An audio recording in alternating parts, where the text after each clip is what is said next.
ভিডিওটি দেখার আগে সবার কাছে ছোট্ট একটি রিকোয়েস্ট করতে চাই, প্লিজ প্লিজ প্লিজ যারা ভিডিওটি দেখবেন সবাই একটা করে সাবস্ক্রাইব করে দিবেন। আপনাদের ভালোবাসা পেলে এমন ভিডিও আরও উপহার দিব।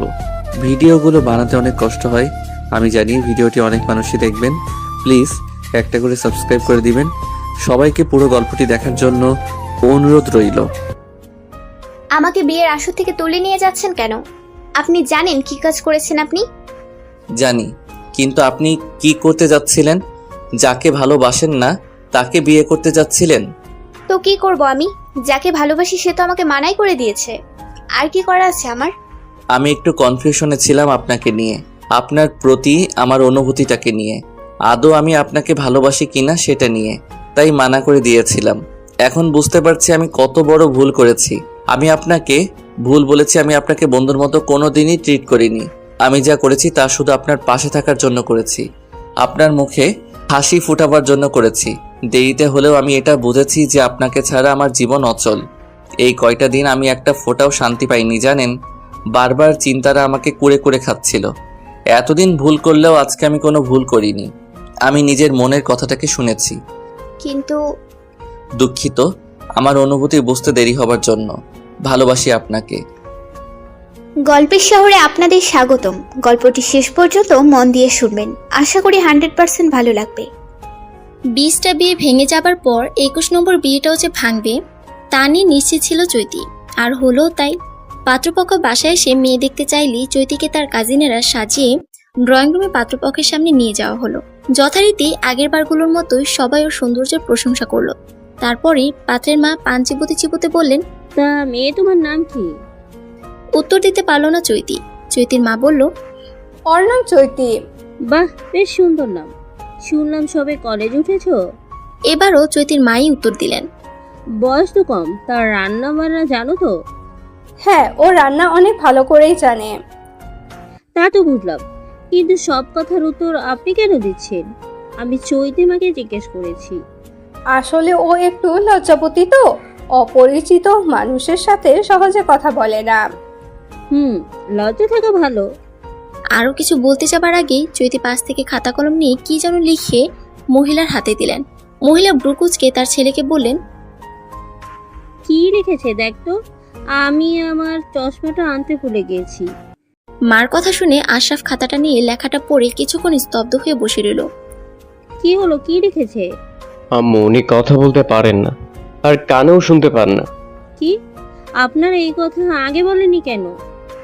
আমরা বলতেই চাচ্ছিলাম আপনার কাহিনী শুনতে আসিনি আমি আমার ছেলেকে এই মেয়ের সাথে বিয়ে দিতে পারবো না।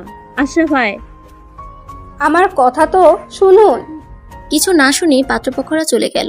চৈতির মা দপ করে সোফায় বসে পড়লেন। অতঃপর উঠে মেয়ের কাছে গিয়ে সজোরে 2টা চড় বসিয়ে দিলেন। শান্তি হয়েছে তোর? এবারের বিয়েটাও ভেঙে গেল। আমি তোকে নিয়ে আর পারি না। তোকে জন্ম দেওয়াটাই আমার পাপ হয়েছে। জানি না এই পাপের খেসারত কতদিন দিতে হবে। চৈতর মার কথাগুলো শুনতে না পেলেও লিপ রিডিং করে সবগুলো কথা বুঝলো। নিজেকে বড্ড অসহায় লাগছে ওর। কিন্তু একটা ফ্যামিলিকে কি করে ঠকাবে সে? আর সবচেয়ে বড় কথা, ওরা তো পরে জানতে পারবে, তখন কি ওনারা মেনে নিবে? কিছুতেই না। চৈতি কিছু না বলে চুপ করে নিজের রুমে চলে গেল। বিছানায় বসে আনমনের সামনে থাকা চেয়ারটার দিকে তাকিয়ে রইল। নিজের এই অক্ষমতার কারণে ওর সব বন্ধুরা ওকে ছেড়ে চলে গিয়েছে। এখন সবাই ওকে নর্মাল মানুষ বলে না, বরং অ্যাবনর্মাল বলে। এসব ভেবেই একটা দীর্ঘশ্বাস ফেলল। রাতের খাবার না খেয়েই ঘুমিয়ে পড়ল। পরদিন চৈতি কলেজে গিয়ে রুমের শেষের বেঞ্চটাতে গিয়ে বসে পড়ল। এটাই ওর সিট, সবার শেষে। কিছুক্ষণের মধ্যেই একটা মেয়ে এসে চৈতির পাশে বসলো। মেয়েটাকে দেখে চৈতির মুখে হাসি ফুটে উঠল। আরও সেই হাত দিয়ে ইশারা করে বলল, কি রে, কেমন আছিস? চৈতিও হাত ইশারা করে বলল, ভালো। তোর বিয়ের কি খবর? পাত্রপক্ষ রাজি হয়েছে? না। আমি বুঝি না ওরা কেন রাজি হয় না। কানে শুনতে না পারা, কথা বলতে না পারাটা কি অপরাধ? তুই তো ইচ্ছে করে এমন হোসনি। কেউই চায় না তার ছেলে বধির বোবা মেয়েকে বিয়ে করুক। এতে ওদেরই বা দোষ কোথায় বল? আমি যদি ছেলে হতাম তোকে নির্ঘাত বিয়ে করতাম। আবার শয়তানি শুরু করে দিয়েছিস? হ্যাঁ রে, শয়তানি না, সত্যি তুই জানিস না তোকে ফ্রেন্ড হিসাবে পেয়ে আমি কত লাকি। হয়েছে, পাম দেয়া লাগবে না। বলতে বলতে ক্লাসে টিচার প্রবেশ করলো। আরশি ইশারায় বলল, স্যার এসেছে। চৈতি সামনে তাকাতেই শক খেলো। হ্যালো, আমি আশরাফ, আপনাদের নতুন ম্যাথ টিচার। সবাই নিজ নিজ পরিচয় দিন। সবাই একে একে পরিচয় দিতে দিতে চৈতির পাল্লা আসলো। আরশি ওর হয়ে বলল, স্যার ওর নাম চৈতি। কিন্তু আমি তো আপনাকে জিজ্ঞেস করিনি ওর পরিচয় ও দেবে, আপনি কেন দেবেন? এর মধ্যেই একজন মেয়ে বলে উঠলো, স্যার ও বোবা, সাথে কানেও শুনতে পায় না। এই কলেজে যে এমন স্টুডেন্ট আছে জানতামই না, জানলে কোনোদিন জয়েন হতাম না। স্যার ও বোবা, বধির হতে পারে, কিন্তু ও এতটাও খারাপ ছাত্রী না। আপনার পড়া বুঝতে কোনো অসুবিধা হবে না। ও তাই নাকি? আশরাফ কিছু না বলে ব্ল্যাকবোর্ডে একটা অঙ্কের প্রশ্ন তুলে দিয়ে বলল, এই অঙ্কটা কি কেউ পারো? অ্যাকচুয়ালি আমি পারি না। সবাই বলে উঠলো, না স্যার। চৈতি যেহেতু এত ভালো স্টুডেন্ট, সেহেতু পারবে, আমি শিওর।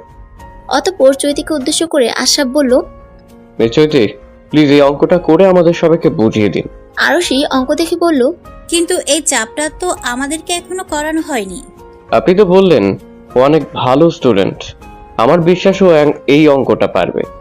ব্রিলিয়েন্ট স্টুডেন্টদের এত অঙ্ক করা লাগে না, ওরা সব অঙ্কই পারে। কই মিস চৈতি, আসুন, একটু পর ঘন্টা দিয়ে দেবে। চৈতি ব্ল্যাকবোর্ডের দিকে এগিয়ে গেল, গিয়ে চুপচাপ দাঁড়িয়ে রইল। কি হলো, অঙ্কটা করুন। আই থিঙ্ক কথা শ্রবণ শক্তির সাথে সাথে ওনার ব্রেনটাও আকাশে উঠে গেছে। এই কথা শুনতে সারা ক্লাসে হাসি রোল পড়ে গেল। চৈতি মাথা নিচু করে আছে, উনি কেন ওর সাথে এরকম বিহেভ করছে তা বুঝতে পারছে না।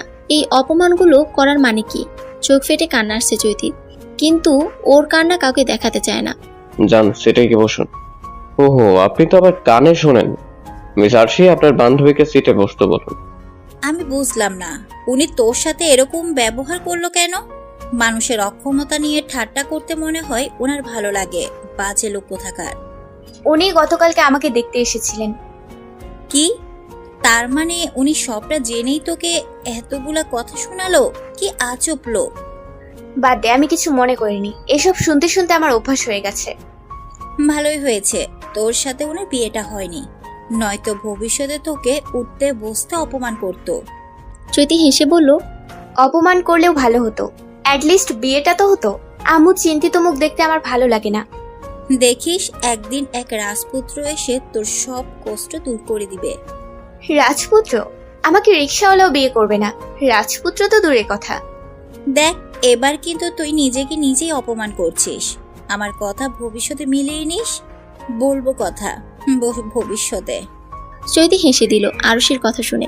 অতঃপর বলল, দেখা যাবে। লিফটের দরজাটা বন্ধ করবেন না প্লিজ। লিফটে উঠতেই লিফটের বাইরে থাকা ছেলেটা লিফটের দিকে দৌড়াতে দৌড়াতে কথাটি বলে উঠল। চৈতি ছেলেটার কথা বুঝোটা রাখি লিফটের দরজা বন্ধ হয়ে গেল। শুভ্র লিফটের গায়ে রাগে সজোরে পা দিয়ে বাড়ি দিল। আচ্ছা বেয়াদব মেয়ে তো, আমি ওকে বললাম লিফটের দরজা খোলা রাখতে, আর ও কি না ভ্যাবলার মতো তাকিয়ে রইল। ইচ্ছে করে এমন করছে ওই মেয়ে, ভদ্রতার ভও শিখে নেয়। আর একবার খালি দেখা হোক, ভদ্রতা শিখিয়ে দিব। চৈতি লিফট থেকে নেমে বাসায় গিয়ে বিছানায় ফ্যান ছেড়ে শুয়ে পড়ল। আচ্ছা, লোকটা নিশ্চয়ই লিফট বন্ধ করার কথা বলছিল। অন্য কোনো কথা বলার তো প্রশ্নই ওঠে না, কারণ লোকটাকেও চিনে না। নির্ঘাত কোনো জরুরি কাজ ছিল, নয়তো একটা মানুষ সামান্য লিফটের জন্য এভাবে দৌড়ায় না। দূর, আমি কেন আগে বুঝলাম না। আর লিফটের দরজাটাও কিছু বুঝোটার আগেই বন্ধ হয়ে গেল। লোকটা আমাকে নিয়ে কি ভাবলো? আমি কোনো কাজেরই না, কারোর জন্যই না। যাই হোক, যা হবার হয়েছে। আমি তো আর ইচ্ছে করে এমন করি নাই। ওনার সাথে দেখা হলে ক্ষমা চেয়ে নিব, তাইলে তো সব সমস্যা শেষ। তাই করতে হবে। এসব ভেবেই বিছানা থেকে উঠে বাথরুমে চলে গেল হাত মুখ ধোয়ার জন্য। হাত মুখ ধুয়ে বাথরুম থেকে বের হতেই দেখলো মা বসে আছে। হাতে থাকা তোয়ালিটা চেয়ারের উপর রেখে মার পাশে বসে পড়ল। মা একটা ছবি চৈতিকে দিলেন। চৈতি ছবিটা রেখে দিয়ে বলল, আমার পছন্দে কি আসবে যাবে মা? আমি পছন্দ করলেই কি আর না করলেই কি? কেউ তো আমাকে বিয়ে করবে না। শুধু শুধু এসব কেন করছো? এই কথা তুমিও জানো, আমিও জানি। তাহলে কেন বারবার আমাকে ওদের সামনে মাথা নত করতে দাও? কেন ওদের সামনে আমাকে হাসির পাত্র বানাও? আমি ক্লান্ত, আর পারছি না। এত তাড়া কিসের আমাকে তাড়ানোর? আমি এতটাই বোঝা হয়ে গেছি তোমাদের ওপর যে এখন কোনো মতে বিয়ে দিতে পারলেই বাঁচো তোমরা। এইবার তো থামো, আমি সত্যি আর পারছি না। তোমাদের যদি এতই সমস্যা হয় আমাকে নিয়ে, তাহলে বলে দিও, আমি চলে যাব কোথাও। তাও আমার ওপর এভাবে মানসিক টর্চার করো না। বলেই রুম থেকে বেরিয়ে গেল। রিহানা বেগম মেয়ের কথা শুনে চুপ হয়ে বসে রইলেন। শুভ্র ছাদে এসে ফোনে কথা বলছিল। এমন সময় হঠাৎ কারোর ফুফানো কান্নার আওয়াজ শুনে ফোনটা রেখে ভ্রুকুচকে আশেপাশে খুঁজে দেখলো লিফটে সেই মেয়েটা কান্না করছে, ছাদের ফ্লোরে হাঁটু মুড়ে বসে। মেয়েটাকে এভাবে কান্না করতে দেখে আরো অবাক হলো সে। আশেপাশে তাকিয়ে দেখলো কেউ নেই। শুভ্র কি করবে সেটাই বুঝতে পারছে না। এখানে থাকবে নাকি চলে যাবে? বরং চলে যাওয়াই ভালো। মেয়েটাকে ডিস্টার্ব করার কোনো মানেই হয় না। ও ওর মতো কান্না করুক। এসব ভেবেই ছাদ থেকে নেমে নিজের রুমে এসে বিছানায় বসে কি যেন ভেবে পাশের টেবিল থেকে টিস্যুর বক্স নিয়ে আবার ছাদে চলে গেল। মেয়েটার সামনে টিস্যুর বক্সটা রেখে দিয়ে পাশে বসে গেল। হুট করে সামনে টিস্যুর বক্স দেখে চৈতি চমকে পাশে ফিরে দেখলো শুভ্র ওর দিকেই তাকিয়েছে। চৈতি অন্ধকারে শুভ্র লিপ রিডিং করতে পারলো না। সামনে টিস্যু বক্স থেকে টিস্যু নিয়ে নাক মুখ মুছলো। অতঃপর বসা থেকে উঠে চলে গেল। শুভ্র চৈতির যাওয়ার দিকে হাঁ করে তাকিয়ে মনে মনে বলল, এই মেয়ে এমন কেন? আমাকে একটা ধন্যবাদও দিয়ে গেল না। আজব মেয়ে তো। এজন্যই মানুষ বলে নিজে থেকে উপকার করতে নেই। আমিও না, 5টা মিনিট লস আমার। কিন্তু মেয়েটা কান্না কেন করতেছিল? যেই কারণেই কান্না করুক, আমার কি? আমার জেনে লাভ কি? ভেবেই বসা থেকে উঠে নিজের রুমে চলে গেল। পরের দিন চৈতি সকাল সকাল উঠে রেডি হয়ে ব্রেকফাস্ট খেয়ে কলেজে চলে গেল। নিজের সিটে বসতেই আশরাফ ক্লাসে প্রবেশ করলো। চৈতি মনে মনে ভাবলো, এই লোকটাই কেন আমাদের ক্লাসে পড়লো? দুনিয়াতে কি স্যারের অভাব পড়ছিল? আশরাফ ক্লাসে প্রবেশ করে চৈতির দিকে এক পলক তাকালো। দেখলো চৈতি মাথা নিচু করে বসে আছে। আশরাফ হালকা কেসে বলল, সবাই সোজা হয়ে বসুন, স্পেশালি মিস চৈতি। আপনি নাকি সোজা হয়ে বসতে পারেন না? আরও সেই চৈতিকে বলল সোজা হয়ে বসতে। চৈতি সোজা হয়ে বসে ব্ল্যাকবোর্ডের দিকে তাকালো। আশরাফ আর কিছু না বলে ক্লাস করানোতে মনোযোগ দিল। ক্লাস শেষে চৈতি আরশিকে বাই বলে রাস্তা দিয়ে হাঁটছিল। হঠাৎ শুভ্রকে সামনে দেখে দাঁড়িয়ে গেল। শুভ্র চৈতিকে দেখে অবাক হয়ে গেছে। মনে মনে ভাবলো, এই মেয়েকে সব জায়গাতেই দেখি কেন? চৈতি হঠাৎ দেখলো শুভ্র দৌড়ে এসে চৈতির হাত ধরে রাস্তার পাশে নিয়ে আসলো। চৈতি প্রথমে কিছু বুঝলো না, শুধু পাশে তাকিয়ে একটা ট্রাককে চলে যেতে দেখলো। কানে শুনেন না নাকি আপনি? পিছনে ট্রাক আসছে খেয়াল নাই? নাকি সুইসাইড করার জন্য দাঁড়িয়েছিলেন? চৈতি ব্যাগ থেকে একটা খাতা আর কলম বের করে কিছু লিখে শুভ্রর হাতে দিল। শুভ্র ব্রুকুচকে খাতাটা নিয়ে দেখলো, গতকালের ব্যবহারের জন্য আমি দুঃখিত। আসলে আমি বুঝতে পারিনি আপনি যে লিফট খোলা রাখার কথা বলেছিলেন, আর যখন বুঝলাম তখন লিফট বন্ধ হয়ে গিয়েছিল। টিস্যু দেওয়ার জন্য ধন্যবাদ, সাথে এখানের জন্য। আর হ্যাঁ, আপনি ঠিক বলেছেন, আমি কানেতে শুনতে পাই না, সাথে কথাও বলতে পারি না, নয়তো মুখে আপনাকে ধন্যবাদ দিতাম। আসি, ভালো থাকবেন, আল্লাহ হাফিজ। শুভ্র লেখাটা পড়ে স্তব্ধ হয়ে গেল। ও কিনা মেয়েটাকে কি না কি ভেবেছিল। নিজের উপর নিজেরই রাগ লাগছে। চৈতি ততক্ষণে খাতা নিয়ে চলে গিয়েছে। শুভ্র বাসে গিয়ে ইউটিউবে সার্চ দিল কিভাবে সাইন ল্যাঙ্গুয়েজে কথা বলতে হয়।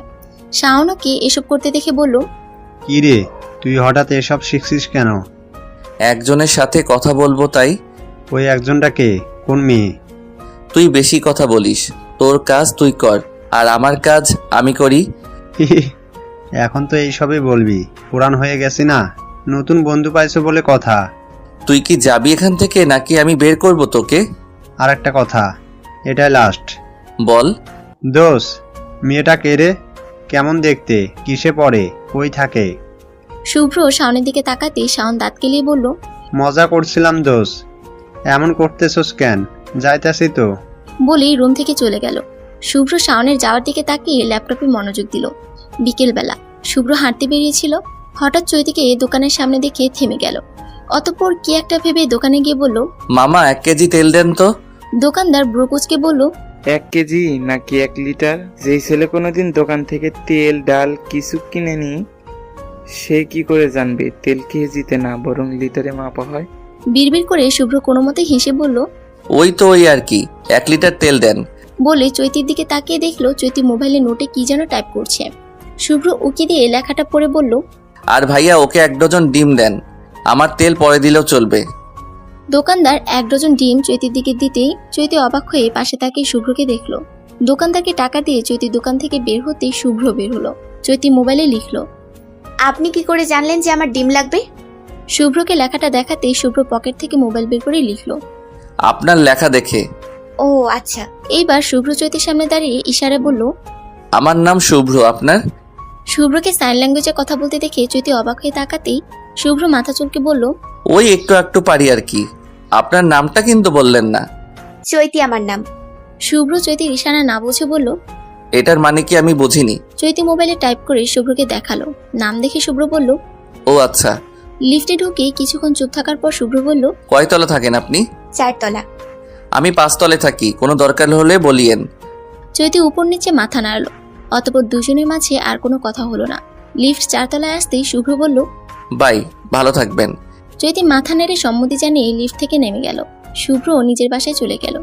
চৈতি ঘুম থেকে উঠে দেখলো 8:30 বাজে, অথচ তার ক্লাস 9টায়। বড্ড লেট করে ফেলেছে সে। ফার্স্ট ক্লাস, আবার কিনা আশরাফ নামক অসহ্য ব্যক্তিটা, যে কিনা সময়ে অসময়ে ওকে খোটা দেওয়ার জন্য এক পায়ে দাঁড়িয়ে থাকে। আজকে কি বলবে আল্লাহই জানে। বিছানা থেকে উঠে হাত মুখ ধুয়ে ড্রেস চেঞ্জ করে চুলগুলো আঁচড়িয়ে বেঁধে নিল। যে করেই হোক 9টার মধ্যে পৌঁছাতে হবে। ব্যাগ কাঁধে নিয়েই দৌড়ে বেরিয়ে গেল। চৈতির মা তখন রান্নাঘরে রান্না করছিল, তাই দেখতে পায়নি যে চৈতি কলেজে চলে গিয়েছে। বাস স্টেশনে দাঁড়াতে 5 মিনিট পরে ভাগ্যক্রমে একটা বাস পেয়ে গেল। স্বস্তির নিঃশ্বাস ফেলে বাসে উঠতে সামনে তাকাতেই দেখলো বাসে ভিড়। অন্যদিনও যে ভিড় থাকে না তা না, তবে আজকে একটু বেশি ভিড়। এত ভিড় যে মানুষের মাঝে পিঁপড়ার সমানো জায়গা নেই। মন খারাপ হয়ে গেল ওর। বাস তো ঠিক মতো পেলো, কিন্তু এখন দাঁড়িয়ে যাওয়া লাগবে। একটা সিটও খালি না থাকায় অগত্যা দাঁড়িয়েই থাকতে হলো। হঠাৎ চৈতি ওর পিঠে কারো স্পর্শ পেয়ে চমকে পিছনে তাকালো। দেখলো একটা ছেলে দাঁড়িয়ে আছে। চৈতি কিছু না বলে ছেলেটা থেকে একটু দূরে গিয়ে দাঁড়ালো, কিন্তু কিছুক্ষণ পর আবার ওই ছেলেটা ওর কোমর স্পর্শ করছে। এবার দূরে যাওয়ার আর কোনো রাস্তা নেই, পাশে আরো লোকজন আছে। আজকে সে কথা বলতে পারলে নিশ্চয়ই উচিত একটা জবাব দিত। নিজেকে বড্ড অসহায় লাগছে। মনে মনে প্রতিজ্ঞা করলো আর কখনো ভিড় বাসে উঠবে না, দরকার হলে হেঁটে যাবে। একটু দূরে দাঁড়িয়ে শুভ্র সবটা দেখলো। প্রথমে রাগ উঠেছিল চৈতির উপর, কিছু না বলে চুপচাপ সহ্য করছে বলে। পরক্ষণে মনে পড়লো মেয়েটা তো বোবা, ও কি করে প্রতিবাদ করবে। ভিড় ঠেলে ছেলেটার পাশে গিয়ে দাঁড়িয়ে বলল, এই যে ভাই, একটু পিছনে গিয়ে দাঁড়ান। কেন? আমি আগে এসেছি, আমার যেখানে ইচ্ছা আমি সেখানে দাঁড়াবো, আপনার সমস্যা কি? সামনের যে মেয়েটাকে দেখছেন, ও আমার পরিচিত একজন। অপরিচিত মানুষের মাঝে ও কমফোর্টেবল ফিল করে না, তাই বলছি আপনি একটু সরে দাঁড়ালে ভালো হতো।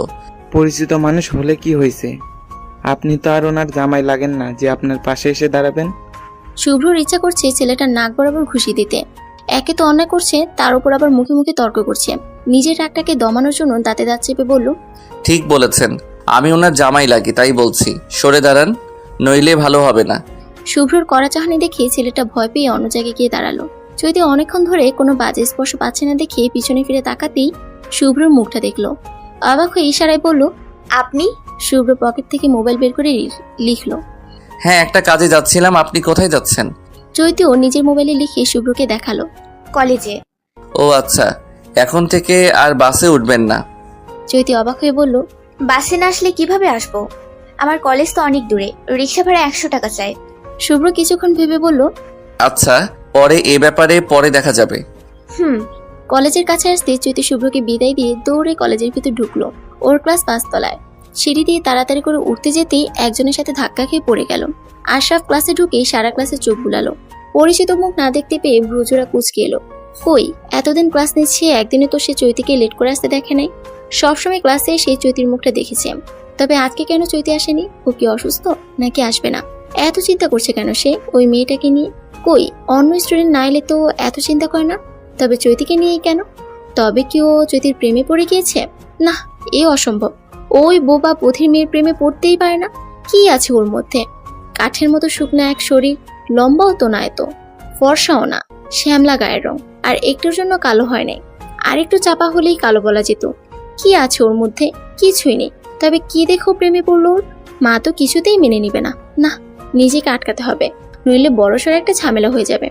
আচ্ছা, মেয়েটা কেউ কে জাদু করলো? ডিজিটাল যুগে এসে কিনা সে এখন জাদুটনায় বিশ্বাস করছে? এত অধপতন কি করে হলো তার?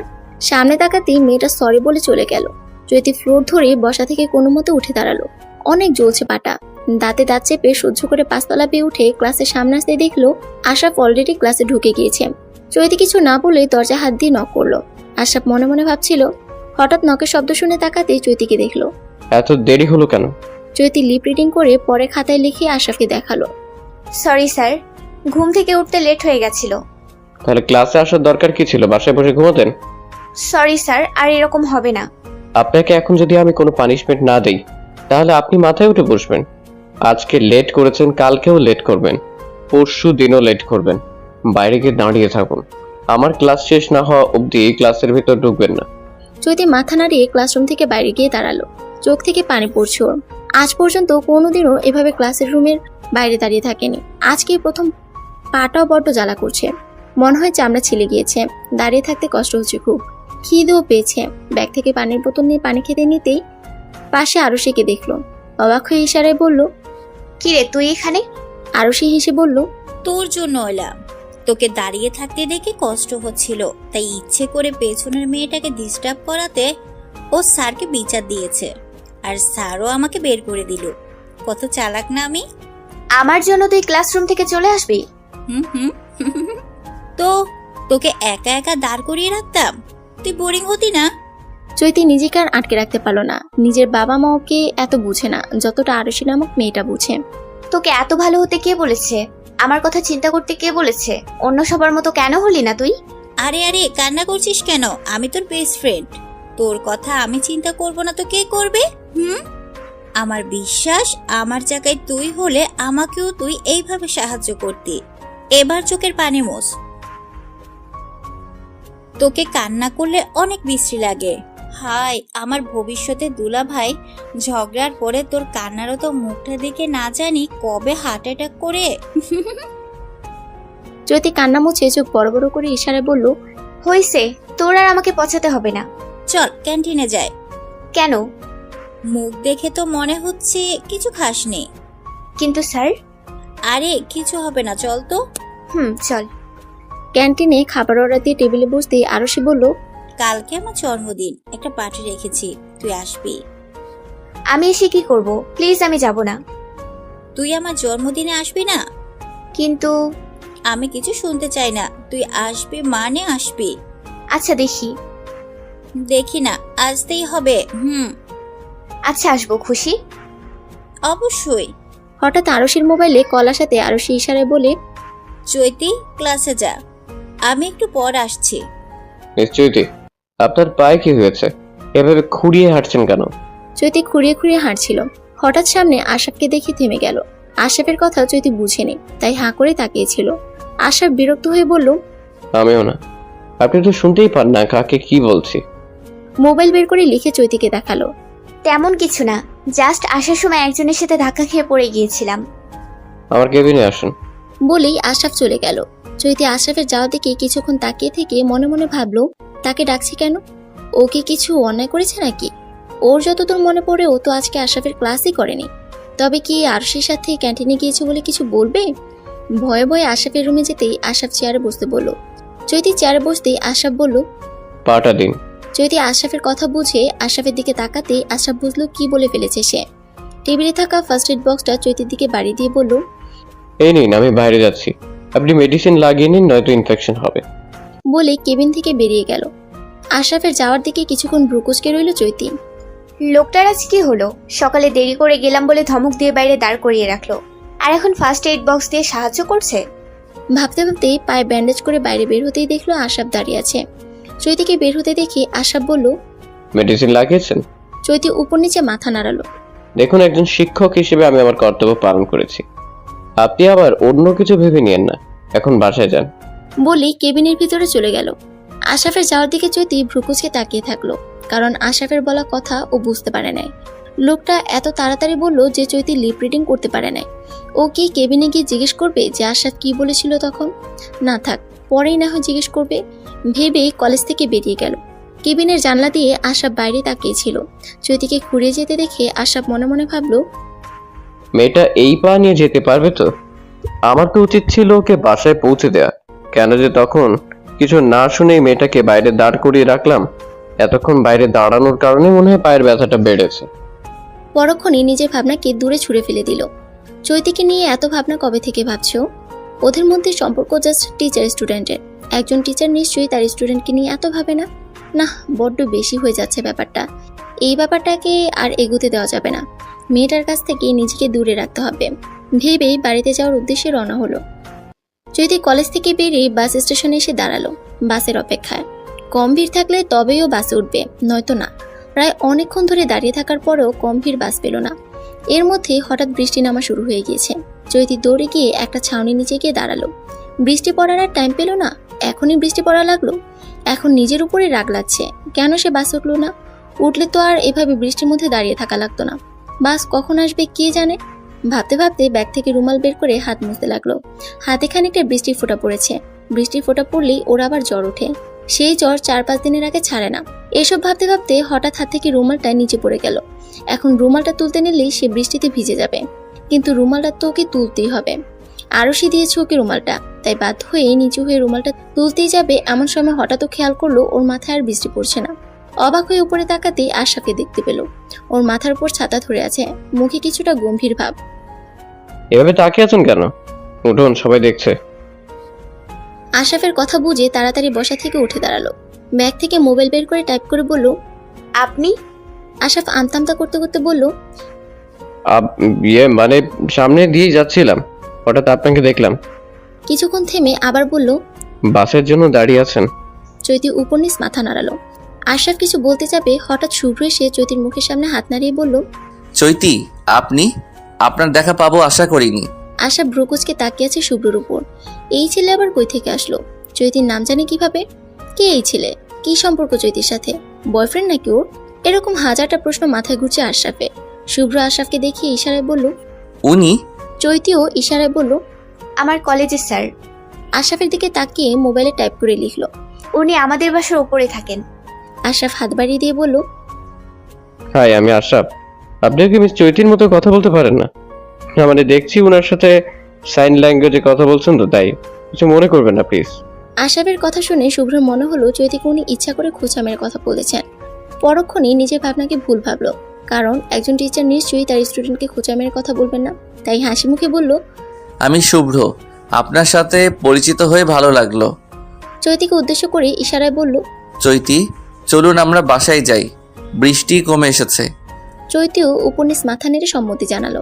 আসি, ভালো থাকবেন, আর চৈতির প্রতি একটু খেয়াল রাখবেন। জানেনই তো ও অন্য স্বাভাবিক স্টুডেন্টের মতো না। বলি শুভ্র চৈতিকে নিয়ে চলে গেল। আশরাফ ওদের যাওয়ার দিকে ব্রুকুচকে তাকিয়ে রইল। এই ছেলে চৈতির সাথে কেন এত কথা বলছে? ওই মেয়ের জন্য ও সাইন ল্যাঙ্গুয়েজও শিখেছে, কিন্তু কেন? বাহ, বেশ ভালোই সাইন ল্যাঙ্গুয়েজে কথা বলতে পারেন তো আপনি। চৈতির ইশারায় কথা বলা বুঝে শুভ্র মাথা নিচু করে হেসে বলল। ওই আর কি। হাঁটতে হাঁটতে একটা গাড়ির সামনে এসে শুভ্র চৈতিকে ইশারায় বলল। উঠুন। চৈতি অবাক হয়ে বলল, আপনার গাড়ি আছে? আগে তো ছিল না, আপনার জন্য আব্বুর থেকে আনা লাগলো। শুভ্রের কথা না বুঝে চৈতি বলল, কি বললেন? আমি লিপ রিডিং করতে পারিনি। আসলে আমি গাড়ি বেশি একটা ইউজ করি না, তো তাই দেখেননি। ও আচ্ছা। আমি আপনার কলেজের দিকটায় প্রতিদিনই আসি, তাই আপনি আসার সময় আমার সাথে আসতে পারেন। এতে করে আপনাকে আর ভিড় বাসে উঠতে হবে না। চৈতি কিছুক্ষণ ভেবে রাজি হয়ে গাড়িতে উঠল, কিন্তু আপত্তি বাঁধলো সিট বেল্ট বাঁধা নেই।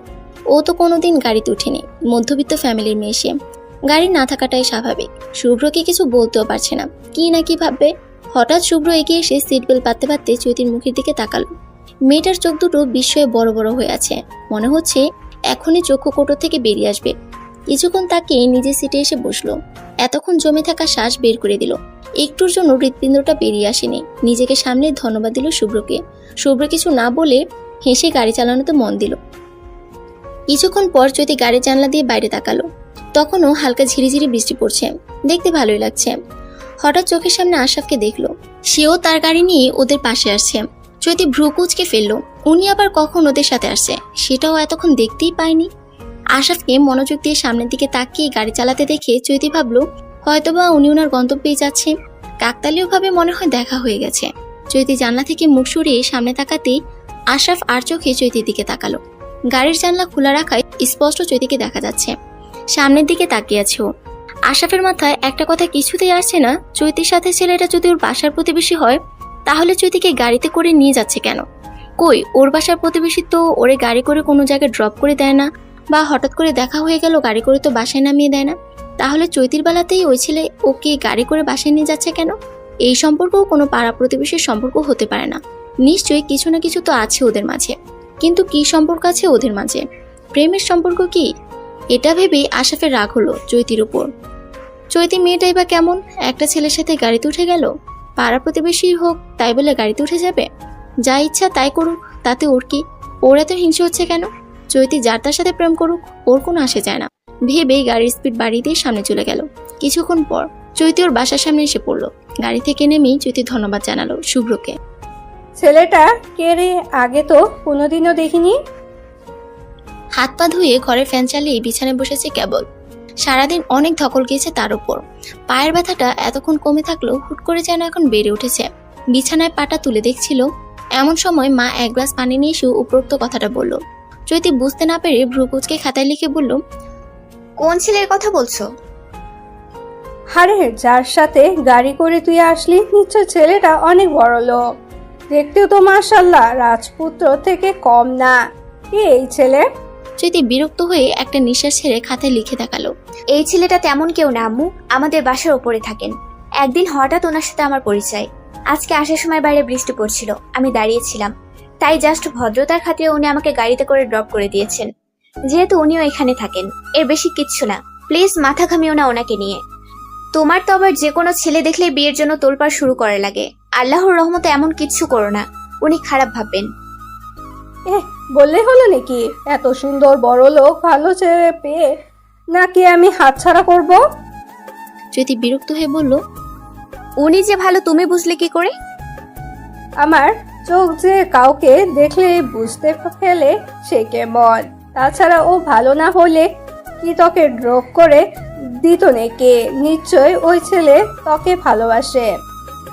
চৈতি অবাক হয়ে বলল, আম্মু, নিজেকে সামলিয়ে বলল, মানে তুমি কিভাবে এক কথায় বলে দিলে যে উনি আমাকে ভালোবাসেন? একদিনের পরিচয়ে কেউ কাউকে ভালোবেসে ফেলে? প্লিজ এসব চিন্তা বাদ দাও, আর এখান থেকে গেলে আমি খুশি হব। একটু রেস্ট নিব আমি। পরেরটা পরে দেখা যাবে, কিছু খাবি এখন? না, আমার কোনো খিদে নেই। শুভ্র ফ্রেশ হয়ে বসতে যাবে এমন সময় কলিং বেল শুনে মনে মনে ভাবলো, এখন আবার কি আসলো? এমন সময় তো কেউ আসার কথা না। দরজা খুলতেই চৈতির মা হেসে বললেন, ভালো আছো বাবা? শুভ্র কোনো রকম হেসে বলল, জি আন্টি, কিন্তু আপনাকে তো ঠিক চিনলাম না। চৈতিকে চিনো? হ্যাঁ হ্যাঁ আন্টি। আমি ওর মা। সরি আন্টি, আগে চিনতে পারিনি, কিছু মনে করবেন না। সমস্যা নেই, এটাই স্বাভাবিক। তুমি তো আমাকে আর আগে দেখো নাই। ভেতরে আসুন না। চৈতির মা ঘরের ভেতর ঢুকে আশেপাশে এক নজর তাকালো। না, ছেলে বেশ গোছগাছি আছে, চৈতির সাথে খুব ভালো মানাবে। এর মধ্যেই একটা চেয়ার এনে শুভ্র বসতে বলল। চৈতির মা বসে হেসে হাতে থাকা টিফিন বক্সটা বাড়িয়ে দিয়ে বললেন, নাও বাবা, সন্ধ্যার ইফতারি তোমার জন্য নিয়ে আসলাম। এত কষ্ট করার কি দরকার ছিল? আমি বাইরে থেকে খেয়ে নিতাম। না না বাবা, বাইরের খাবার আনহাইজেনিক, জানো তো শরীর খারাপ করবে তোমার। এর থেকে বাসায় তৈরি খাবার হাজার গুণে ভালো, স্বাস্থ্যসম্মত। তা তো জানি, কিন্তু ঘরে কে বানাবে বলুন? আব্বু আম্মু দুজনেই অন্য জায়গায় থাকেন, একটু দূরেই থাকেন তারা। বানিয়ে দেবার মতো কেউ তো নেই, তাই বাহিরের খাবার খাওয়া ছাড়া কোনো উপায় নেই। সমস্যা নেই বাবা, তোমাকে আমি প্রতিদিন ইফতার বানিয়ে দিয়ে যাব। এতে তোমারও সুবিধা আর আমারও সুবিধা। শুভ্র অবাক হয়ে বলল, আপনার সুবিধা মানে? না মানে আমার ডায়াবেটিস তো, কিন্তু বাইরে বেশি একটা যাওয়া হয় না। তোমাকে খাবার দেওয়ার উছিলে একটু হাঁটা হবে আমার। কিন্তু আপনি এত কষ্ট করবেন কেন আমার জন্য? কষ্ট কই বাবা, তুমি তো আমার ছেলের মতোই। নিজের ছেলেকে ইফতারি বানিয়ে দিতে কি কষ্ট লাগে নাকি কারোর? আচ্ছা, একটা কথা জিজ্ঞাসা করব। জি বলুন না। চৈতিকে তোমার কেমন লাগে? চৈতিকে আমার কেমন লাগে মানে? না মানে আমার মেয়েটা কারোর সাথে মিশে না তো, ফার্স্ট দেখলাম তোমার সাথে কথা বলছে, তাই জিজ্ঞাসা করলাম। না না আন্টি, ও তো অনেক ভালো। এই তো ছেলে ভালো বলেছে, তার মানে চৈতিকর পছন্দ হয়েছে। আচ্ছা তাহলে এবার আসি, হ্যাঁ? আমাদের বাসায় একবার বেড়াতে এসো। দুঃখিত আন্টি, আপনাকে কিছু খাওয়াতে পারলাম না। আরে কিছু হবে না, তুমি ছেলে মানুষ, তুমি কি খাওয়াবে? তাও আন্টি। বাদ দাও তো, আমি গেলাম। আচ্ছা, আবার আসবেন? তা তো অবশ্যই। জি, কিছু বললেন? না না বাবা, আচ্ছা চেষ্টা করব। ভালো থাকবেন। তুমিও। বাসায় আসতেই চৈতি খাতায় লিখে বলল, কোথায় গিয়েছিলে তুমি? তেমন কোথাও না, ভালো লাগছিল না তাই এক ভাবির ফ্ল্যাটে গিয়েছিলাম। ও আচ্ছা। চৈতির মা স্বস্তির নিঃশ্বাস ফেলেন। যাক বাবা, চৈতি কিছু বুঝতে পারে নাই। উনি তো চৈতির ভালোর জন্যই এমনটা করছেন। এতে মিথ্যা বললে কিছু হবে না, বরং এতে যদি ওনার মেয়ের লাভ হয় তাহলে ক্ষতি কোথায় মিথ্যা বলতে। এসব ভেবেই নিজেকে শান্ত করলেন তিনি। চৈতি, ছুটি শেষে আমার সাথে দেখা করবেন। আরও সেই চৈতিকে খোঁচা মেরে বলল, কিরে, তোর সাথে স্যার দেখা করতে চাইছি কেন, তাও আবার পার্সোনালি? জানি না। আচ্ছা, তুই স্যারের সাথে দেখা করিস, আমি তোর জন্য না হয় বাইরে ওয়েট করব। তুই কেন আবার ওয়েট করবি? আরে কিছু হবে না, আমার এমনিও কলেজ শেষে কোনো কাজ থাকে না, আজাইরা পয়সা থাকি। চৈতি আরুষের কথা হেসে বলল, আচ্ছা, তুই বাইরে দাঁড়িয়ে দাঁড়িয়ে ওয়েট করিস আর মশার কামড় খাস, কেমন? চৈতি আরুষিকে বিদায় দিয়ে দরজায় নক করতে আশরাফ সাথে সাথে দরজা খুলল, যেন এতক্ষণ ওর জন্যই দরজার সামনে দাঁড়িয়েছিল। প্রথমে চমকে উঠলো, নিজেকে শান্ত করে নোটে লিখে আশরাফকে দেখালো। আমায় ডেকেছিলেন স্যার? হ্যাঁ, কেন আপনাকে ডাকতে পারি না আমি? একজন স্যার হিসেবে তার স্টুডেন্টকে ডাকার সম্পূর্ণ রাইট আছে আমার, নাকি আপনার থেকে পারমিশন না লাগবে? আশরাফের বলা কথাগুলো শুনে চৈতি ভ্রু কুঁচকালো। সামান্য প্রশ্ন করার জন্য কেউ এতগুলো কথা শোনা, তা চৈতির ধারণার বাইরে ছিল। সে তো ফর্মালিটির জন্য বলেছিল কথাটা, নাকি তার বলা উচিত ছিল? কেন ডেকেছিলেন আমায়? না, এটা বড্ড বেয়াদবি হয়েছে তো। কিন্তু এই কথা বলেও তো কোনো লাভ হলো না, সেই কথা শুনতেই হলো। আমার কথা কি বুঝতে পেরেছেন নাকি বুঝতে পারেননি? এভাবে বলদের মতো তাকিয়ে আছেন কেন? কিছু তো বলুন। চৈতি বুঝতে পারলো আশরাফ তার উপর রাগ দেখাচ্ছে, কিন্তু কিসের জন্য? সে কি কোনো ভুল করেছে? না না স্যার, আমি তো জাস্ট এমনি বললাম। কিসের জন্য ডেকেছিলেন আমায় যদি বলতেন। আশরাফ জিজ্ঞেস করতে যাবে সে ওই ছেলের সাথে কেন গাড়িতে উঠেছিল গতকাল, কিন্তু একজন শিক্ষক হিসেবে একজন ছাত্রীকে এই কথাটা জিজ্ঞেস করা বেমানান। নিজের কাছে কেমন যেন লাগছে। চৈতি যদি খারাপ মনে করে, ও যদি ভাবে ওর ব্যাপারে সে কেন হস্তক্ষেপ করছে, যদি জিজ্ঞেসই করে তাহলে সে কি জবাব দেবে? চৈতির মুখের দিকে তাকাতেই দেখলো চৈতি উত্তরের আশায় চেয়ে আছে তার দিকে। এখন কি বলবে সে? ম্যাথের চ্যাপ্টার 5টা কালকে সম্পূর্ণ পড়ে আসবেন, ম্যাথ করতে দেব। এই কথা বলার জন্য আপনি আমায় ডেকেছেন? হ্যাঁ, ক্লাসে মনে ছিল না বলতে, আর এই পড়াটা শুধু আপনার জন্যই বরাদ্দ। কেন স্যার, সবাই কি দোষ করেছে? আমি শুধু একা একা পড়বো কেন? আশরাফ বিরক্ত হয়ে বলল, গত সপ্তাহে যে মডেল টেস্ট নিয়েছিলাম মনে হচ্ছে আপনার? এটা মনে থাকবে না কেন? অবশ্যই মনে থাকবে। সেই পরীক্ষায় আপনি এত লো মার্ক পেয়েছেন যে আমার বলতেই লজ্জা লাগছে। আমার স্টুডেন্ট হয়ে ম্যাথে এত কম মার্ক পাবে সেটা আমি কোনোদিন আশা কেন কল্পনাও করিনি। এখন ক্লাসের সবার সামনে আপনার মার্ক বললে আমার নিজেরই লজ্জা থাকবে। সবাই ভাববে আমি কোন শিক্ষক যে স্টুডেন্টকে সামান্য পাশও করাতে পারলাম না, আমারই অপমান হবে। আর সামনেই তো টেস্ট এক্সাম, সেখানেও যদি আপনি এমন মার্ক পান তাহলে আপনাকে আর বোর্ড এক্সাম দেওয়া লাগবে না। পরের বছর ইনশাল্লাহ কলেজেই থাকবেন। তাই যদি কলেজ পাশ করতে চান তাহলে আমার কথা আপনাকে মানতে হবে। আশরাফের বলা কথাগুলো বুঝে এখন চৈতিরই লজ্জা লাগছে। মাথা নিচু করে ফেলল সে। হ্যাঁ, মানছে সে অঙ্কতে একটু কাঁচা, একটু না অনেকটা কাঁচা। তাই বলে কলেজ লাইফে এসে কিনা সে ফেল করবে? এটা শুনলে তো মানুষ হাসাহাসি করবে। কি হলো, কিছু বলছেন না কেন? আপনি কি পড়া শিখে আসবেন কালকে, নাকি আমি সবাইকে আপনার ম্যাথস বলে বেড়াতাম? না না স্যার, আমি কালকে আপনার জন্য পড়া শিখে আসবো, কিন্তু এক রাতে একটা চ্যাপ্টার। পরীক্ষার আর বেশি দেরি নেই, তাই একটু প্রেশার নিতেই হবে। বাই দ্য ওয়ে, আমি আর কোনো বাহানা শুনছি না। ভালো করে পড়ে আসবেন, আর যেটা বুঝবেন না সেটা রেড পেন দিয়ে মার্ক করে আমাকে বলবেন, আমি বুঝিয়ে দেব। জি স্যার। আর কি, যান এবার। আমার কথা শেষ নাকি এখানেই দাঁড়িয়ে থাকবেন? ভালো থাকবেন স্যার, আল্লাহ হাফিজ। বলেই সালাম দিয়ে চলে গেল।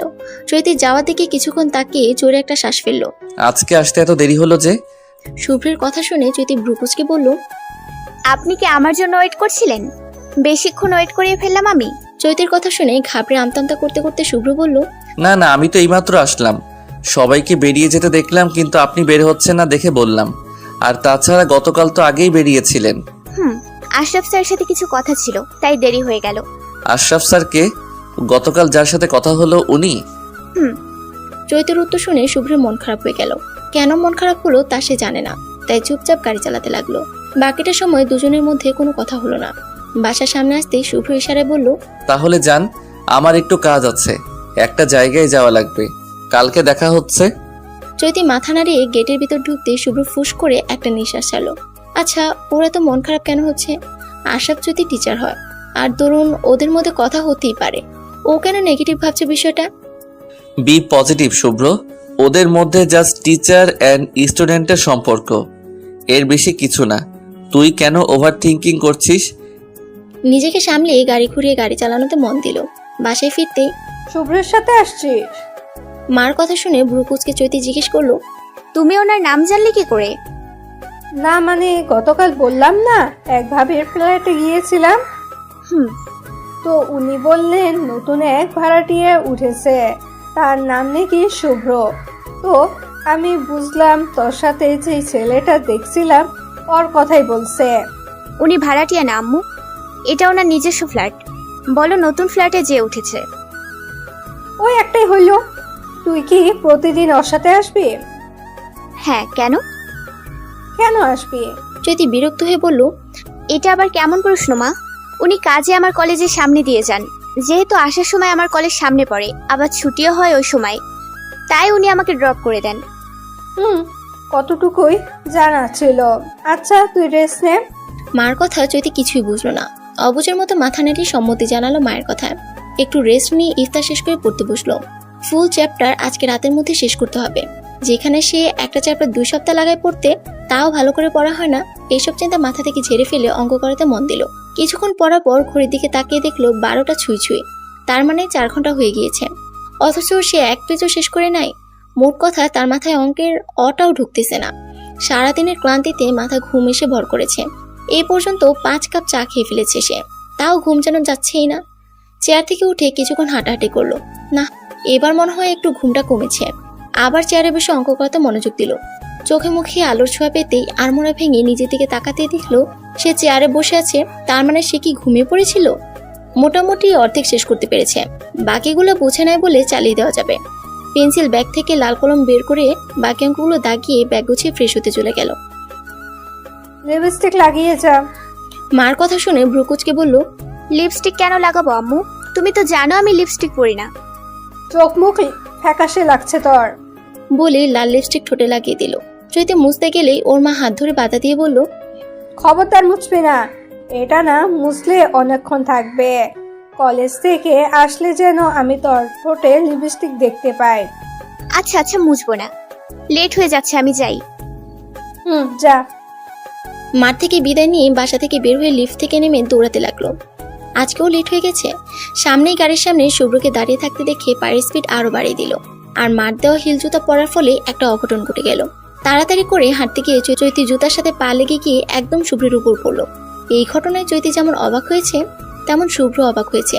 চৈতি তাড়াতাড়ি সরি বলে শুভ্র থেকে উঠে এলো। শুভ্র এখনো ঘোরের মধ্যে আছে, একটু আগের ঘটনাটা থেকে বেরোতে পারছে না। শুভ্রকে স্তব্ধ হয়ে দাঁড়িয়ে থাকতে দেখে চৈতি একটু সামনে এগিয়ে শুভ্রের মুখের সামনে নিজের হাত নাড়ালো। হুঁশ ফিরে আসতেই নিজেকে সামলে চৈতির জন্য দরজা খুলে দিল। চৈতি গাড়ির ভিতর ঢুকতে যেতেই গাড়ির উপরের অংশের সাথে জোরে ধাক্কা খেলো। কপালে হাত দিয়ে ব্যথায় চোখ মুখ কুঁচকে ফেলেছে সে। যে সময় তাড়াহুড়ো করতে যায় সে সময় হাজারটা অঘটন ঘটে। যেমন আজকেরটাই ধরা যাক। এই পর্যন্ত কতবার বাজে ঘটনা ঘটলো। প্রথমে হোঁচট খেয়ে শুভ্রের উপর পড়া, আর তারপর গাড়ির সাথে এমন জোরে ধাক্কা খাওয়া। চৈতিকে ব্যথা পেতে দেখে শুভ্র জিজ্ঞেস করলো, কপাল তো ফুলে গেছে, বরফ আনবো? এমনিতেই আজকে দেরি হয়ে গিয়েছে, তার উপর এখন বরফ এনে কপালে দিলে আর কলেজে যাওয়া লাগবে না। আশরাফ স্যার নিশ্চয়ই ভাবছে আমি ওনার পরে ফাঁকি দেওয়ার জন্য ইচ্ছা করে দেরি করেছি। শুভ্রকে মানা করে দিল চৈতি। শুভ্র কিছু না বলে নিজের সিটে বসে গাড়ি চালাতে লাগলো। কিছুক্ষণ পর ব্যথা ঠিক হতেই শুভ্রের কাছে টিস্যু চাইলো। পিছনের সিট থেকে টিস্যুর বক্সটা এনে চৈতিকে দিল শুভ্র। লিপস্টিকটা মোছা লাগবে তার। এভাবে কলেজে কেউ লিপস্টিক দিয়ে যায় নাকি? তাও আবার লাল লিপস্টিক। নিজের কাছে কেমন যেন লাগছে। নুট কালার বা হালকা কালারের হইলে না হয় মানা যেত, কিন্তু লাল লিপস্টিক? ও কি বিয়ে বাড়ি নাকি কোনো অনুষ্ঠানে যাচ্ছে যে তাকে লাল লিপস্টিক ইউজ করা লাগবে? ব্যাগ থেকে আয়না বের করে টিস্যু দিয়ে ঠোঁটে লেগে থাকা লিপস্টিকটুকু মুছতে লাগলো। লিপস্টিক মোছা শেষ হলো, টিস্যু বাইরে ফেলে পাশের দিকে তাকাতেই দেখলো শুভ্র তাকিয়ে আছে এক দৃষ্টিতে। যদি হুট করে তাকাবে তা সে কল্পনাই করে না। হকচকিয়ে ড্রাইভিং এ মন দিল সে। কলেজের সামনে আসতে চৈতি তাড়াতাড়ি করে গাড়ি থেকে নেমে দৌড় দিল ক্লাসের দিকে। চৈতির যাবার দিকে তাকিয়ে থেকে শুভ্র গাড়ি ঘোরালো। ক্লাসে ঢুকতে চৈতি দেখলো আশরাফ এখনো ক্লাসে আসেনি। স্বস্তির নিঃশ্বাস ফেলল সে। কিরে, দৌড়ে এসেছিস কেন? আরুষের কথা শুনে চৈতি আরুষের দিকে তাকিয়ে মাথা নাড়লো। দৌড়ে আসতে কে বলেছে তোকে? কিছু যদি হয়ে যেত? দেখছিস কিভাবে হাঁপাচ্ছিস, পানিও তো খেতে পারবি না, রোজা রেখে কি দরকার দৌড়ানোর? আরুষের কথা শুনে জোরে শ্বাস নিয়ে নিজেকে সামলিয়ে বলল, আরে ঠিক আছে, আমি চিন্তা করিস না। আর ওই দিন তো দেখলি দেরি করে আসার কারণে স্যার কি করলো। এরপরও কি দেরি করে আসতে ইচ্ছে হয়? তুই বল। তাও ঠিক। যাই হোক, আজকে আসবি তো? কোথায়? আরুষি অবাক হয়ে বলল, কোথায় আবার? আমার বাসায়। তোর বাসায় কেন যাব? আরশি রেগে কিছু বলতে যাবে তার আগেই চৈতি হেসে বলল, আরে মজা করছিলাম, এত সিরিয়াস হয়ে যাস কেন? একটা কথা বলবো। আরশি ভ্রুকুচকে বলল। কি কথা? চৈতি জিহ্বা দিয়ে ঠোঁট ভিজিয়ে বলল, না গেলে হয় না? তুই দেখ, আমি কথা বলতে পারি না, কানেও শুনি না, তোকে হ্যাপি বার্থডে বলতেও পারবো না, তোকে গানও শোনাতে পারবো না, আবার মানুষের কথাও কিছু বুঝবো না। ধর কেউ আমাকে জিজ্ঞেস করলো তোমার নাম কি, তুমি আরশির কি হও, আমি না হয় ওনার লিপ রিডিং করে ওনার জিজ্ঞেস করা প্রশ্ন বুঝলাম, কিন্তু উত্তর দিব কি করে? আমি তো চাইলেও বলতে পারবো না, আবার খাতা কলমে লিখেও দেখাতে পারবো না, তাই না? মানুষ আরো বিরক্ত হবে আমার উপর। কি দরকার মানুষকে বিরক্ত করার? তার চেয়ে বরং তুই তোর কেক কাটার মোমেন্টটা ভিডিও করে রাখিস, ক্লাসে এসে আমি দেখবো, তাহলেই তো হয়ে গেল, সব ঝামেলা শেষ, তাই না? কোনো ঝামেলাই শেষ হবে না। আমি তোর সাথে সাথে থাকবো। কেউ কিছু জিজ্ঞেস করলে তাকে আমি তোর হয়ে আনসার দিব। আর আমার তোর মুখে হ্যাপি বার্থডে শোনা লাগবে না, তোর হাত দিয়ে না হয় আমি শুনে নেব। কেউ তোকে কিছু বলবে না, বলতেই দিব না আমি। আর কিছু বলে ফেললেও তাকে উচিত জবাব দেওয়ার ক্ষমতা আমার আছে। এখন তুই যদি মন থেকে যেতে না চাস তাহলে তো আমার কিছু করার নেই। সবার সাথে যুদ্ধ করতে পারলেও তোর মনের সাথে তো যুদ্ধ করতে পারবো না। তুই না চাইলে না হয় থাক, জোর তো আর করতে পারি না। তুই কি রাগ করেছিস আমার উপর? না, রাগ করবো কেন? চৈতি কিছু বলতে যাবে তার আগে আশা প্রবেশ করলো ক্লাসরুমে। আর কিছু বলতে পারলো না চৈতি, শুধু ইশারায় সরি বলল। আরশি উত্তরে কিছু বলল না, মুখ ফুলে ক্লাসে মনোযোগ দিতে দেখে চৈতিও মন খারাপ করে মনোযোগ দিল ক্লাসে। মনে হয় ওর কথাগুলো বলা উচিত হয় নাই, কেন যে বললো, ধুর ভাল লাগে না। ক্লাস শেষে ছুটি হওয়ার পর চৈতির মন খারাপ দেখে শুভ্র জিজ্ঞেস করলো, কি হয়েছে, মন খারাপ? শুভ্রকে পুরো ঘটনা খুলে বলতেই শুভ্র বলল, এক কাজ করুন না, আপনি আপনার বান্ধবীর বার্থডেতে গিয়ে সারপ্রাইজ দিয়ে দিন, সব রাগ গলে পানি হয়ে যাবে। যদি কথা না বলে? আরে বলবে না কেন, উনি তো আপনার সাথে রাগ করছে না যাওয়া নিয়েই, তাই না? এখন আপনি যদি গিয়ে সারপ্রাইজ দেন তাহলে তো রাগ থাকবার কোনো প্রশ্নই থাকে না। হুম তাহলে যাবেন? হুম। Good girl. চৈতি আরশিদের বাসার সামনে এসে দাঁড়িয়ে আছে 10 মিনিট হলো। ওর মধ্যে একটা অস্বস্তি কাজ করছে, কিন্তু এসে যখন পড়েছি তাহলে তো যাওয়া লাগবেই, তাও সে যেতে পারছে না। তা না 15 মিনিট নিজে মনের সাথে যুদ্ধ করে গেটের ভিতর ঢুকলো। দরজা গিয়ে নক করতে একটা মধ্যবয়স্ক মহিলা এসে চৈতিকে দেখে ভ্রু কুঁচকাল। এতে চৈতির মধ্যে অস্বস্তি দ্বিগুণ হারে বেড়ে গেল। কি তুমি এখানে কি করছো? এখন সে কিভাবে উত্তর দিবে? কি হলো, কথা বলছো না কেন? চৈতি কাঁধে থাকা ব্যাগ থেকে খাতা কলম বের করতে যাবে তার আগে শুভ্র এসে বলল, আম্মু উনি হলেন আরশির বান্ধবী, একসাথেই পড়ে ওনারা। শুভ্রকে দেখে যেন চৈতির চোখ বড় হয়ে গেছে বিস্ময়ে। এই ছেলে এখানে কি করছে?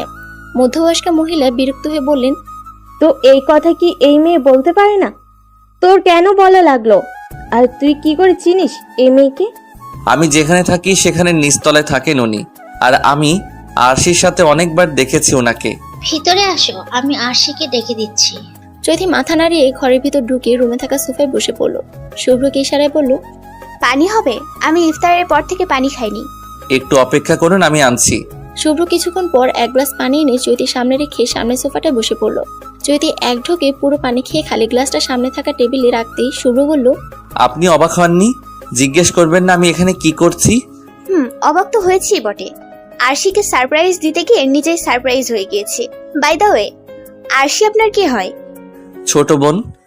কই, আরশি তো আমাকে কোনোদিন বলেনি যে ওর একটা ভাই আছে। আপন না, ফুপাতো। ও আচ্ছা, আপনি জানলেন কি করে আরশি যে আমার বান্ধবী? আগে জানতাম না, আপনি তো বলেছিলেনই আপনার বান্ধবীর জন্মদিন। হঠাৎ আপনাকে দেখে বুঝলাম আরশি আপনার বান্ধবী, যার কথা আপনি বলছিলেন। আন্দাজ করেই বলেছি। বাহ, আপনার ধারণা শক্তি তো ভালো। সবাই বলে। ওদের কথা শেষ হতেই আরশির আগমন ঘটল। আরশিকে দেখে চৈতি বসা থেকে দাঁড়িয়ে গেল। সকালের ঘটনার জন্য দুঃখিত, আমার ওই সময় ওই কথাগুলো বলা উচিত হয়নি। আমি যদি জানতাম তুই কষ্ট পাবি তাহলে কোনোদিন কথাগুলো বলতাম না। আরশি চৈতির কাছে এসে কাঁধে হাত রেখে বলল, ইটস ওকে, তুই যখন এসেই পড়েছিস তাহলে আগের কথাগুলো সব ভুলে যা।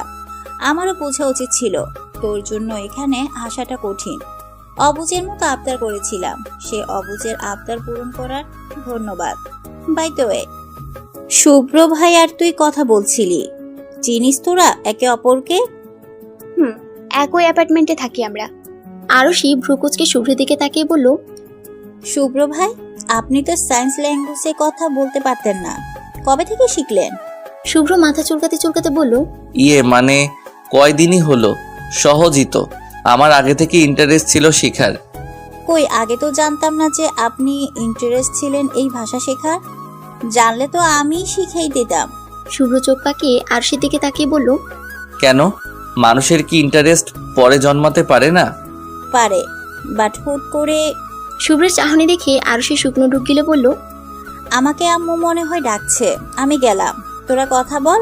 আর চৈতি শোন, তুই একটু ওয়েট কর। আমাদের পার্টিটা ছাদে হচ্ছে, সব কাজিনরা মিলে সাজাচ্ছে, একটু দেরি হবে। আর হ্যাঁ, রাতের খাবার খেয়ে যাবি, শুধু কেক খেলেই হবে না। কিন্তু বেশি রাত হলে? শুভ্র ভাই দিয়ে আসবে, উনিও আজকে থাকবে না এখানে, জাস্ট আমার জন্মদিনের জন্য এসেছেন। তোরা একসাথে যাস, খেয়ে দিয়ে। বলেই আরশি চলে গেল। আচ্ছা, একটা কথা জিজ্ঞেস করব? শুভ্রের বলা কথায় মাথা নাড়ালো চৈতি। আপনার জন্মদিন কবে? জাস্ট ইচ্ছা হলো আর কি। জন্মদিন? হুম। জানি না তো। শুভ্র অবাক হয়ে বলল, জানেন না মানে? আপনি আপনার জন্মদিন জানেন না কবে? আগের বার কত তারিখে পালন করছিলেন জন্মদিন? পালন করিনি তো। এর আগের বার? আগের বারও না। শুভ্র হেসে বলল, মজা করছেন আমার সাথে? আপনার মনে হয় বলার ইচ্ছা নাই। আচ্ছা, বলা লাগবে না। আমি মিথ্যা কথা বলছি না, সত্যি জানি না আমার জন্মদিন কবে। তবে বার্থ সার্টিফিকেটে লেখা আছে আমার এপ্রিল মাসের 5 তারিখে জন্মেছি। তবে শুনেছি ওটা নাকি কমিয়ে দেয়া।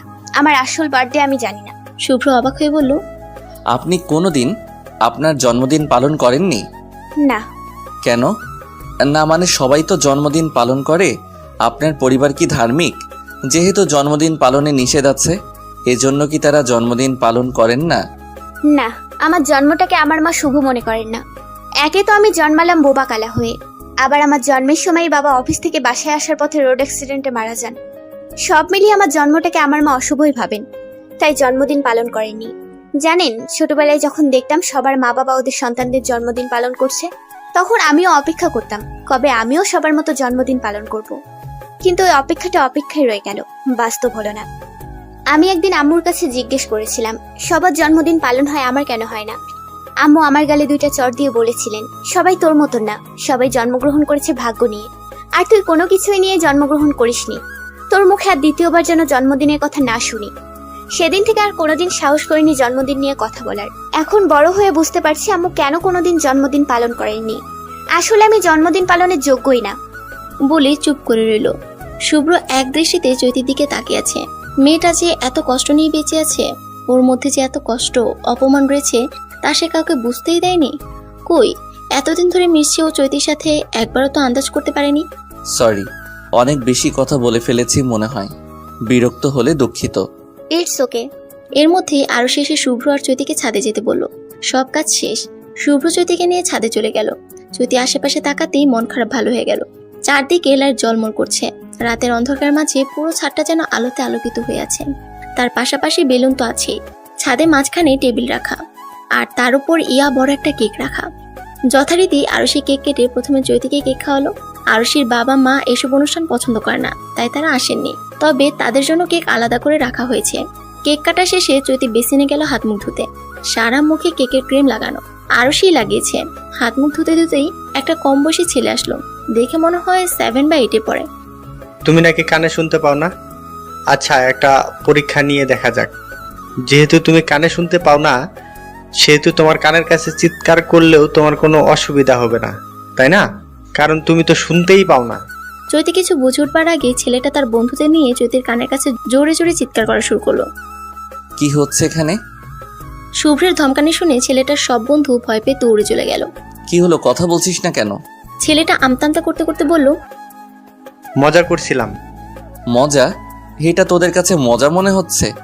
একটা মানুষকে কষ্ট দিয়ে তোরা মজা নিচ্ছিস? স্কুলে এসব শেখানো হয় তোদের? জীবনে বোবাকালা মানুষ দেখিনি তো, তাই সামলাতে পারলাম না। দেখতে চাইলাম উনি সত্যিই শুনতে পারে কিনা। শুভ্র চিৎকার দিয়ে বলল, আরাফ। শুভ্রের চিৎকার শুনে আরাফ ভয়ে কেঁপে উঠল। ইচ্ছা করছে তোর গালে 2টা চড় মারি। একটা মানুষকে নিয়ে এসব কথা বলতে তোর বিবেকে বাঁধলো না? মানুষটা কি ইচ্ছে করে এমন হয়েছে? আজকে ওনার বদলে যদি তুই এমন হতি, তোর কানের পাশে যদি কেউ চিৎকার করত, তাহলে কি করতি? শুক্রিয়া কর তোর এই অবস্থা হয়নি দেখে। আর কোনো দিন এমন করবি না। যদি দেখি তাহলে সত্যি সত্যি তোরে দুটা চর মারতে আমার হাত কাঁপবে না। আপুকে সরি বলে যা।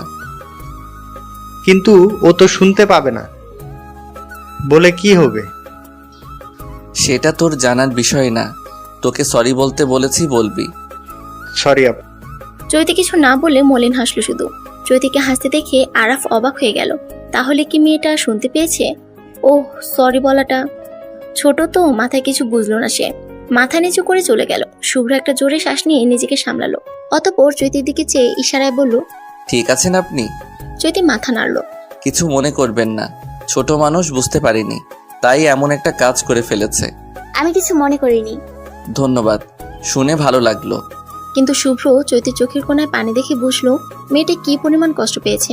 আচ্ছা, সবাই এমন কেন? কেউ ওনাকে কেন বুঝতে চায় না? নিজের জন্মদাতা মাও না। আচ্ছা, সবাই ওকে কষ্ট দিয়ে কি মজা পায়?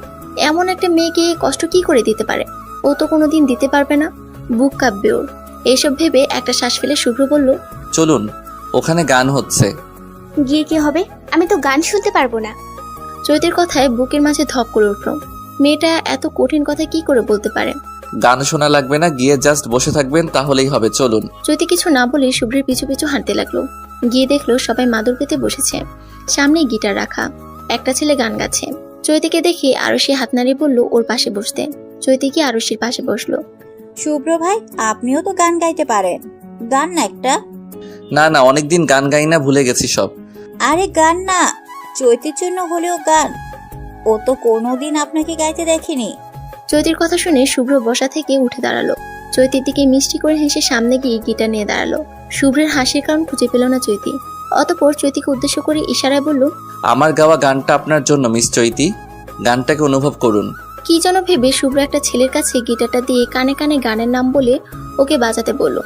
শুভ্র যে গিটার বাজাতে পারে না ব্যাপারটা এমন নয়, কিন্তু ওর মাথায় অন্য কিছু ঘুরছে, সেটা চৈতির জন্য। অতঃপর গিটারটা দিয়ে নিজের জায়গায় বসে পড়ল। আমি সেই সুতো হব যে তোমায় আলোকিত করে, নিজে চলে যাব আমি সেই নৌকা হব। পুরোটা গান শুভ্র মুখে গিয়েছে, সাথে চৈতি যাতে লিরিক্স বুঝে, গানের অর্থ বুঝে, সেজন্য পুরো গানটা হাত দিয়ে ইশারা করেও গেয়েছে। চৈতি অবাক হয়ে তাকিয়েছিল কিছুক্ষণ। কই, কেউ তো ওর জন্য এভাবে গান গায়নি। তাহলে শুভ্রই কেন? শুভ্র ভাই, আপনার মাথায় যে এত বুদ্ধি তা তো আগে জানতাম না। চৈতি যাতে আপনার গানের অর্থ বুঝে সেই জন্য ওকে ডেডিকেট করে গাইলেন, তাই না? আরশির কথা শুনে শুভ্র চৈতির দিকে তাকিয়ে ওর অবাক বিস্মিত হওয়া চেহারা দেখতে পেল। এই চেহারা দেখে মাথা নিচু করে হেসে আরশিকে উদ্দেশ্য করে বলল, আমার মাথায় তোর মতো গোবর নাই যেই সামান্য ব্যাপারটা মাথায় আসবে না। শুভ্রের কথা শুনে আরশি মুখ ফুলিয়ে বলল, আপনার প্রশংসাও করা যায় না, শুধু পিঞ্চ মেরে কথা বলেন। প্রশংসা করতে যাস কেন? আমি বলছি তোরে। খাওয়া দাওয়া শেষে শুভ্র আর চৈতি রওনা দিল বাসার উদ্দেশ্যে। আজকে গাড়ি নাই আমার কাছে, আর এত রাতে কিছু পাবো বলেও মনে হয় না। হেঁটে যেতে পারবেন তো? চৈতি হেসে বলল, আমার হেঁটে যাওয়ার অভ্যাস আছে, আর আরশির বাসাটা তো এত দূরে না যে আমি হেঁটে যেতে পারবো না। কিন্তু আপনি তো হিল জুতা পরে আছেন, যেতে পারবেন তো? হুম। তাহলে তো ভালোই। কিছুক্ষণ পর চৈতি পাশে একটা বেঞ্চে বসে পড়ল। চৈতিকে বসে পড়তে দেখে শুভ্র অবাক হয়ে বলল, কি হলো, বসে পড়লেন যে? চৈতি এখন শুভ্রকে কি করে বলবে যে তার পায়ের অবস্থা বেহাল হিল জুতা পরে। খুব তো বলেছিল হিল জুতা পরে হাঁটতে পারবে, এখন কি হবে? কেন যে বলতে গেল? হিল জুতা পরা অভ্যাস ওর একদম নেই, তাও আবার নতুন জুতা। পায়ের পিছনের দিকটা জ্বলছে খুব, কিন্তু এখন কি বাহানা দিবে? ব্রেঞ্চটা অনেক সুন্দর তো, তাই বসতে ইচ্ছে হলো। 5 মিনিট বসে আবার হাঁটা শুরু করব। আপনিও বসুন না, অনেক তো হাঁটলেন। শুভ্র কিছু না বলে চৈতি পাশে বসে পড়ল। 1 মিনিট পার হতেই বসা থেকে দাঁড়িয়ে গেল। দাঁড়িয়ে গেলেন যে, কোনো সমস্যা? আসলে আমার একটু কাজ আছে, আমি এক্ষুনি আসছি বলেই চলে গেল। চৈতি আরামে বসলো।